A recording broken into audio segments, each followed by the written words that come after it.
The economy is booming, unemployment is at 3.7%, the lowest since 1969. The labor market is hot, yet wages aren't keeping up with inflation. A hot labor market is one where there are more job openings than there are people looking for work. This typically leads to an increase in wages as employers compete to attract and retain employees. So with all these companies trying very hard to attract workers, why aren't they bidding up the real price of labor? Why is labor getting less valuable in real terms, even as employers are clamoring for workers? One possible reason is that salary negotiations don't happen that often. If wages and salaries can only go up once a year, then maybe wages were set before people realized how high inflation would be. This explanation may have made sense a year ago, but high inflation has been going on for a year and a half now. A year and a half is definitely enough time for workers to renegotiate their wages to adjust for high inflation. So I don't buy the infrequent wage-setting explanation. Another possible reason is that everyone keeps expecting inflation to be transitory. If both employers and employees think inflation is going to die down in a couple months, maybe they'll keep getting surprised when inflation fails to die down, with the result that wages keep undershooting inflation. And indeed, even as inflation went to 8%, 5-year inflation expectations never went above 3.5% and are now back at 2.5%. So maybe workers are getting screwed because they keep playing for team transitory. In fact, markets, which are driven by finance people rather than workers, tend to be pretty bad at predicting actual inflation, so this kind of consistent human error seems entirely reasonable. And this also fits with the experience of the 1970s. Real compensation fell in the first oil shock, 1973, and the second oil shock, 1979, but rose a little bit in the mid-70s even though inflation stayed high. Maybe expectations caught up to the reality, and workers started demanding consistent cost of living increases.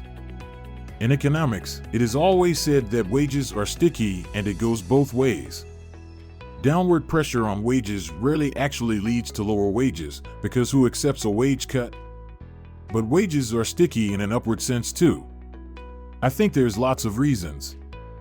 People simply don't like change and are scared of switching jobs to earn higher wages. Giving employers more bargaining power. Workers can't collectively bargain because they're not represented by unions. There's lots of other imperfections in the labor market that lead to a failing price-setting mechanism, like local instead of global job markets. Heavy inflation is often associated with uncertain economic times, making people prefer job security, even at lower wages. If inflation consistently reduces real wages, that biases things toward the Jerome Powell keep hiking interest rates side of the debate. It means that a short spell of higher unemployment that brings inflation back to low levels might be the best way to raise real wages in the medium term. And one of the good news is that inflation has been going down recently. In month-over-month terms, it's down almost to the 2% target. That doesn't mean inflation is almost beaten, of course. Remember that month-to-month is more volatile and can bounce back up. Just look at what happened after August 2021. But it's a good sign. And when we look at other measures, for example, substituting private data on new rental contracts for the CPI standard rent measure, which includes leases signed back when inflation was higher, we see an even better picture. There are two basic reasons inflation is falling: interest rate hikes and fading supply shocks.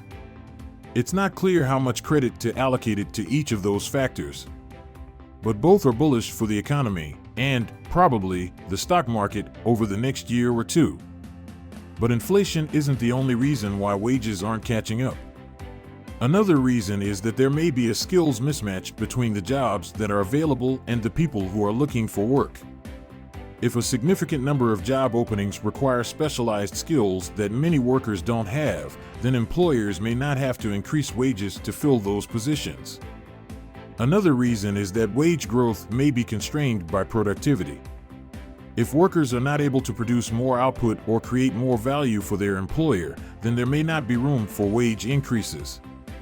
This can be due to a variety of factors, such as outdated technology or inefficient processes. So as you can see, There are a variety of reasons why wages may not rise in a hot labor market. It's important to consider the specific circumstances and context of the job market in order to understand why wages may not be increasing as much as one might expect. Thank you for watching. Consider subscribing if this video was helpful.